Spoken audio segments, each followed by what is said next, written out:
태극신검 이해를 시작하겠습니다. 교육 영역에서 필수 과목으로서의 의학. 교육 영역에서 필수 과목으로 의학을 포함시킨 것은 의학이 인간의 육체와 관련된 지를 획득하는 데 필요한 체계를 갖추고 있기 때문입니다. 의학을 필수 과목으로 삼는 곳은 잘 없죠. 어느 나라든 간에. 근데 이거를 쓰니는 필수 과목으로 의학을 포함시켜야 된다 이렇게 얘기했죠. 실제로 예전에 다룰 때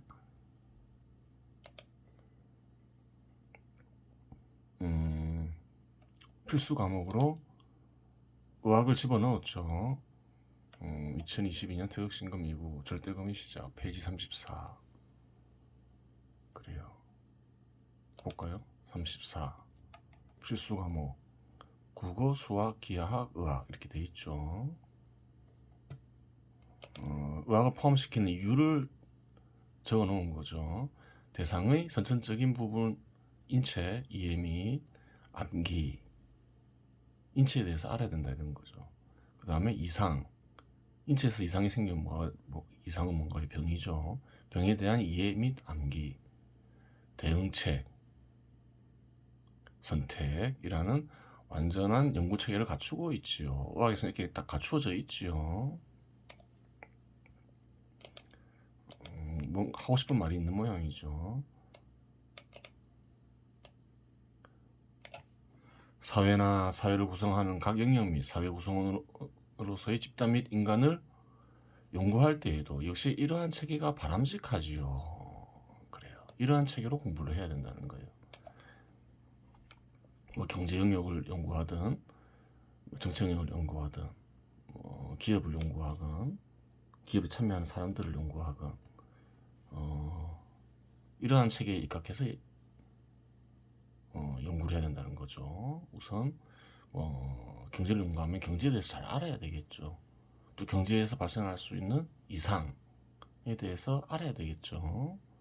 이상이 발생했을 때 대응책 거기까지 알아야 된다는 거예요.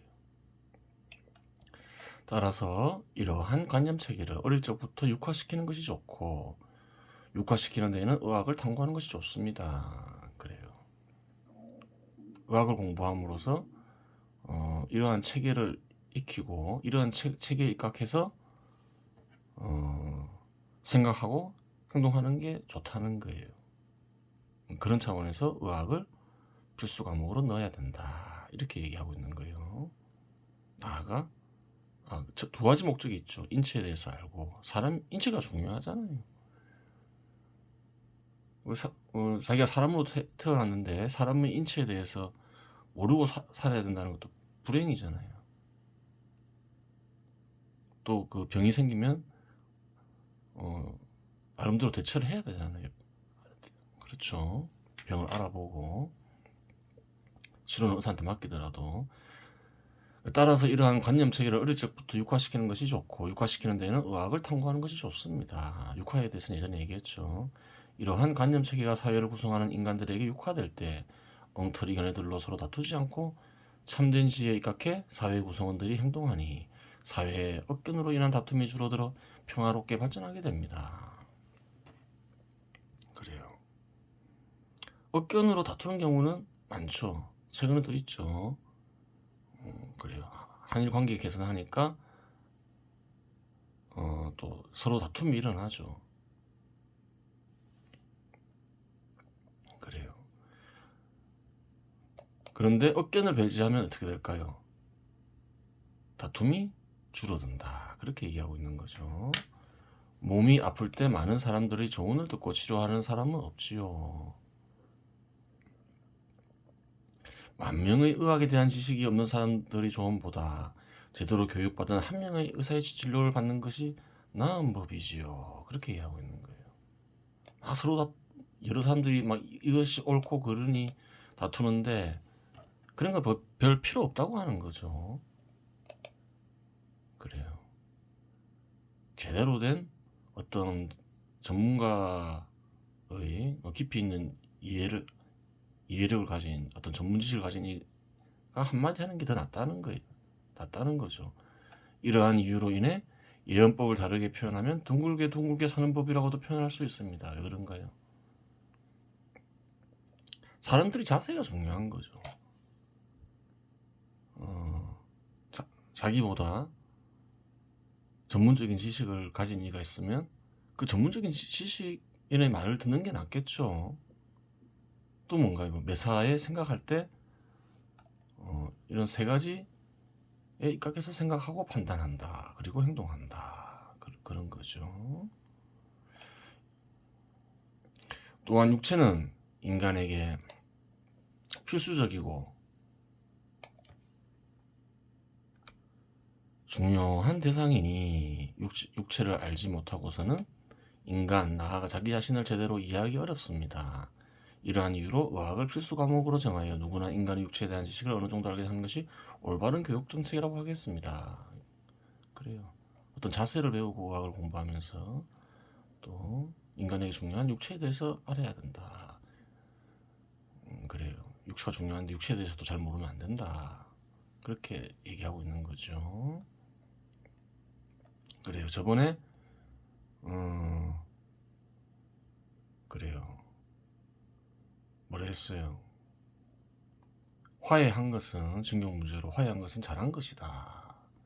그 시장 지배 제도화에서 그래요. 과거 역사적인 일을 가지고 기업의 재산을 탐하면 안 된다. 그랬죠. 그래요. 정부의 기능이 가장 중요한 기능이 뭔가요? 구체적이어야 하긴 하지만 생명과 재산을 보호하는 거잖아요. 사회 구성원이. 기업은 사회 구성원들의 삶의 터전이죠. 그 어느 정부 간에 기업의 생명과 재산을 탐해서는 안 되는 거예요. 그리고 생명과 재산을 탐하면 정부로서는 그에 대한 대응을 당연히 하겠죠. 그건 어느 정부이건 간에. 그래서 그런 거예요.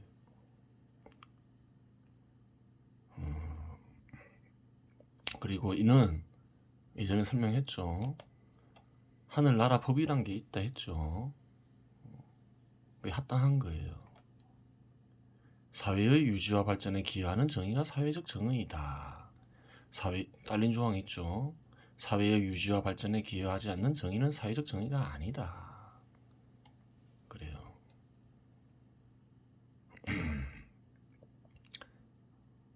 한일 관계를 그래요. 어떤가요? 이제 정상화 했죠. 정상화했어요. 사회 유지와 발전에 기여하나요? 안 하나요? 하겠죠. 정경련 한일 정상회담 소식에 양국 정부에 감사하다. 경제협력 통해 글로벌 경제 위기 극복하길. 그래요.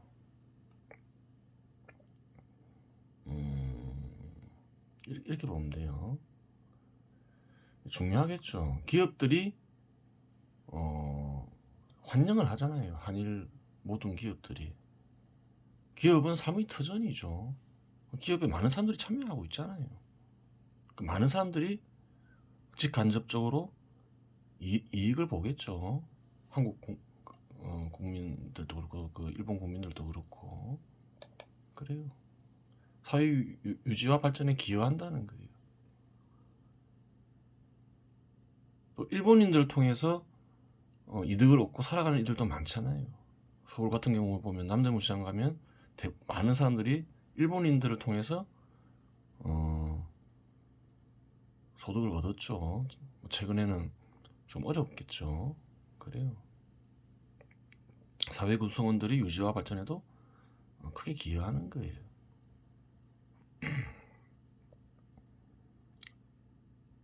그래요.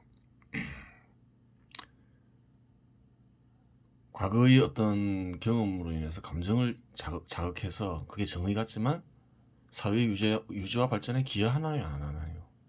많은 사회 구성원들을 고통 속에 빠뜨리죠. 그래서 나와 있잖아요. 사회의 유지와 발전에 기여하지 않는 정의는 사회적 정의가 아니다. 그렇게 되는 거예요. 10개 조항이 10개 그게 있는데 세 번째에 속하는 거죠. 그래요.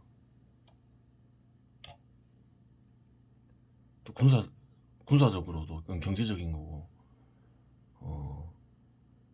연합 전선이 형성돼야지 북한의 핵에 대응할 수 있잖아요. 시급하기도 한 문제죠. 한미일 연합이 좋잖아요. 우크라이나와 러시아 전쟁을 보면 알잖아요. 우크라이나가 나토에 가입했었다면, 그렇죠. 러시아가 침략을 못했겠죠. 마찬가지로 한미일 연합 전선이 형성돼야지 북한의 핵에 대응하기가 쉽다는 거예요.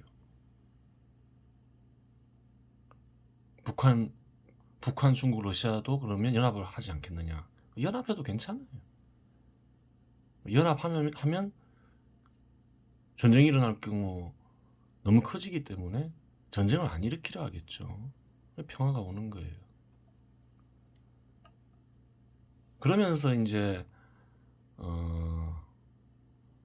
연합군을 형성해야지 또 어느 순간 또 화해하고 또 서로 또 다시 합쳐서 연합군이 되고 군사적 통합이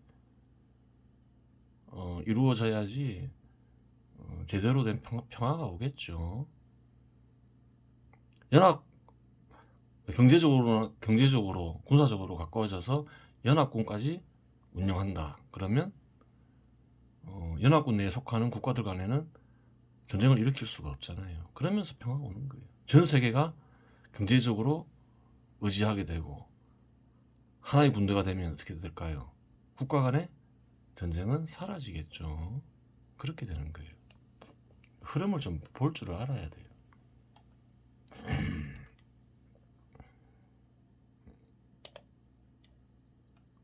그래요. 사회나 사회를 구성하는 강연연 및 사회 구성원으로서의 집단 및 인간을 연구할 때는 절대지를 차단해서 드러내려 해서는 안 됩니다. 진리가 중요하다면서, 섭리가 중요하다면서 왜 또 절대지를 차단해서 드러내려 해서는 안 된다 이렇게 얘기했을까? 또 그 이유가 설명되어 있겠죠. 인간의 생명을 다루는 의사가 인간의 생명의 비밀을 모두 알 필요는 없습니다. 인간이라고 해서 인체를 완전히 아는 것도 아니죠. 생명에 간직된 섭리를 다 아는 게 아니죠. 그런데 치료를 하죠. 섭리에 바탕한 인간의 생명에 대한 지가 어느 정도 생기고 치료법을 알고 치료 기술에 대한 지가 쌓이면 참된 지로 치료가 가능해집니다. 이게 섭리의 묘한 점이죠. 섭리가 완벽하게 드러나지 않더라도 어느 정도 드러나면 이용이 가능해진다는 특징이 있는 거예요. 참된 지는 문제를 해결할 수 있는 정도의 지고, 그렇죠. 진리가 간직되어 있지만 절대지는 아니라는 거죠. 절대지는 아니지만 설명되어 있죠. 진리가 간직되어 있으며 발전 가능한 지입니다. 또 뭐 부연 설명되어 있죠. 진리를 간직한 모든 지의 소유권은 누구에게 속해 있나요? 의 소유권은 절대자에 있기에. 이게 무슨 말일까 해석할 수 있죠. 절대자가 온전하게 드러나지 않는 한 절대지는 모습을 드러내지 않습니다. 무슨 말일까? 예전에 다 설명했던 거지만 한 번 더 하자면, 진리, 인간의 마음에 나타난 섭리를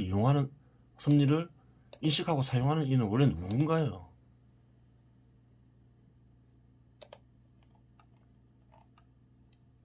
절대자죠. 인간이 있기 전에 존재했던 절대자죠. 절대자가 섭리를 이용해서 세상을 이루어지게 하잖아요. 근데 인간은 섭리를 인식할 수 있죠. 자기가 노력하면. 그래요. 소유권은 누구에게 뗐나요? 절대자에게 있죠. 세상을 이루어지게 하는 존재가 섭리로 절대자를 이루어지게 하잖아요. 그 진리는 인간의 마음에 나타난 섭리인 거죠. 그래요. 그 섭리가 나타나는 이유가 있겠죠. 예를 설명했죠. 좀 더 보도록 하겠습니다. 따라서 참된 지를 통해 세상과 세상 사람들에게 득을 주겠다는 의지로 지를 대하는 게 좋습니다. 그래요. 자비와 사랑의 마음이죠. 다르게 얘기하면. 그런 와중에 절대지를 얻게 되면 더욱 좋은 일이지요. 그래요. 참된지를 추구하는 와중에 절대지를 얻지 못한다는 보장은 없죠. 그게 전체적인 것이건 부분적인 것이건 절대지가 중요하지 않다는 것이 아니라 참된지를 얻는 것이 순서이며 내가 절대지를 찾아서 드러내겠다라는 생각은 미혹이 되어 평생이 고통이 될 수 있으니 이를 경계하는 것이 절대지를 대하는 올바른 자세라고 하겠습니다. 귀엽고 절대지를 만들어내겠다. 그건 잘못된 생각이라는 거예요. 절대지가 나타날 수도 있겠지만 그거는 하나의 고통이 될 수도 있겠죠. 그래요. 주석이 있죠. 절대지에 집착하지 말고 억지스러움을 내려놓고 섭리에 따라 생각하면 된다. 억지스러움을 내려놓고 그냥 섭리에 따라 생각하는 거죠. 고통, 억지스러움을 내려놓는 거는 고통과 쾌락에 대한 감정을 내려놓고 생각을 해라. 이렇게 얘기하죠. 생각하지 마라가 아니죠. 생각하라는 거예요. 멍하게 있는 게 곧 마음을 가고 닦는 게 아니라는 거예요. 산속에 처박혀서 숨 쉬면서 멍하게 있으라는 얘기가 아니에요. 그리고 떠오른 생각을 현실에서 확인하고 실천하면 된다. 그렇죠. 섭리에 따라 생각하고 떠오른 생각을 현실에서 확인하고 실천하면 된다고 얘기하죠. 설사 절대자의 소리를 듣더라도 마음에서라고 넣어주면 좋겠죠. 좀 더 구체적으로 마음에서 듣더라도 듣는 순간 절대자의 소리인지 아니면 생각하는 이 소리인지 알지 못한다. 그렇죠. 그렇게 얘기하죠. 억지스러움을 내려놓고 오늘부터 이제 섭리 따라 생각하겠다. 이렇게 결심을 했어요. 그래서 어떤 소리를 들었어요. 근데 그 소리가 절대자의 소리인지 아니면 생각하는 이 소리인지 알지 못한다. 이렇게 얘기하죠. 예민하거나 깨달음이 높은 이는 이상한 소리라고 생각하더라도 확신하지 못한다. 설사 아주 그 관찰력이 뛰어나고 마음에 대한 관찰력이 뛰어나고 깨달음이 높은 이라고 하더라도 확신하지 못한다. 이렇게 얘기하는 거예요. 설사 그 어떤 소리가 들리는데 이상한 느낌이 들더라도 이거는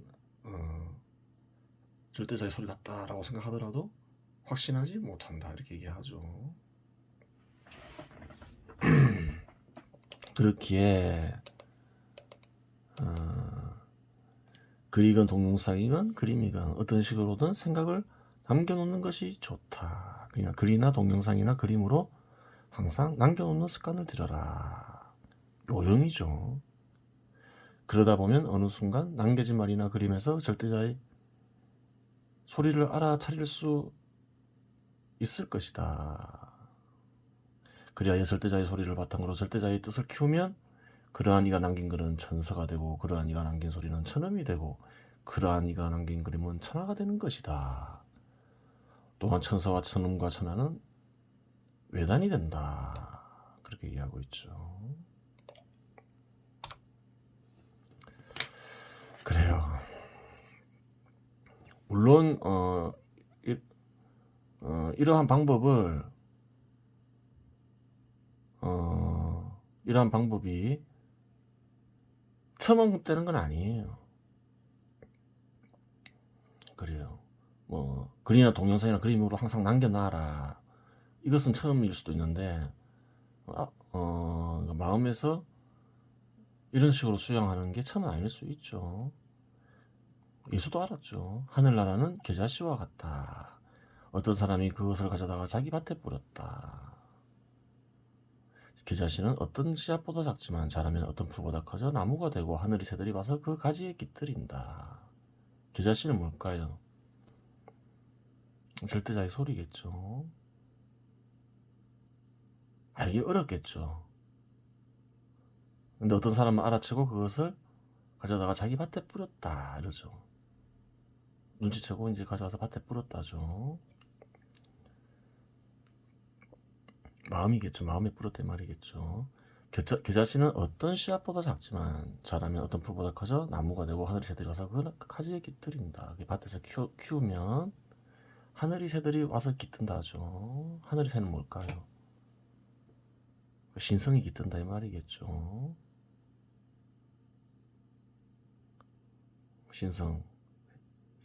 신성을 가진 절대자가 깃든다. 예전에 항상 얘기했던 거죠.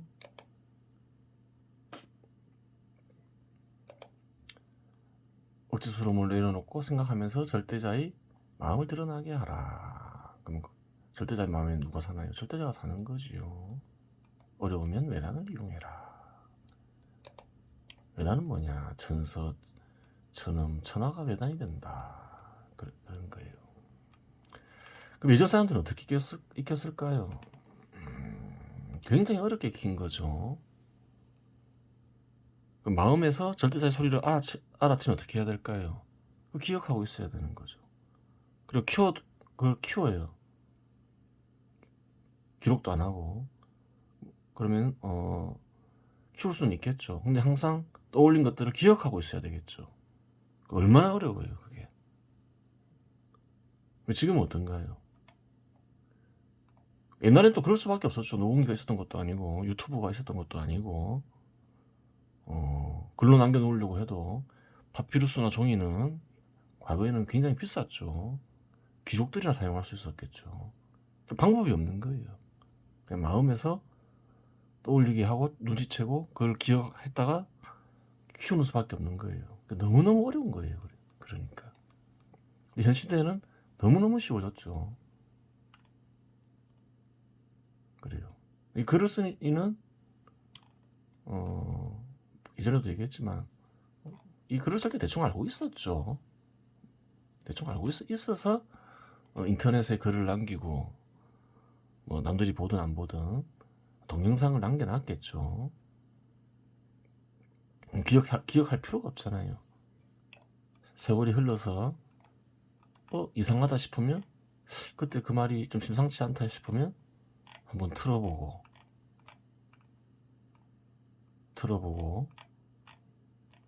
과연 그때 한 말이 어떻게 진행됐을까 확인해보고 검증해보고. 요즘은 또 검증하기도 쉬워졌잖아요. 정보가 다 인터넷에 다 나와서. 그래요. 그래요. 알아채기도 쉬워졌고 그런 거예요. 키우기도 쉬워졌고 다 기록돼 있으니까 평소에 생각하고 있지 않더라도 되잖아요. 늘 기억하고 있을 필요도 없고 굉장히 편해졌죠. 그래요.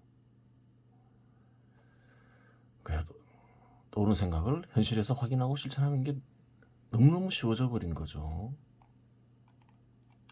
그렇게 된 거예요. 이번 시간은 여기에서 마치겠습니다.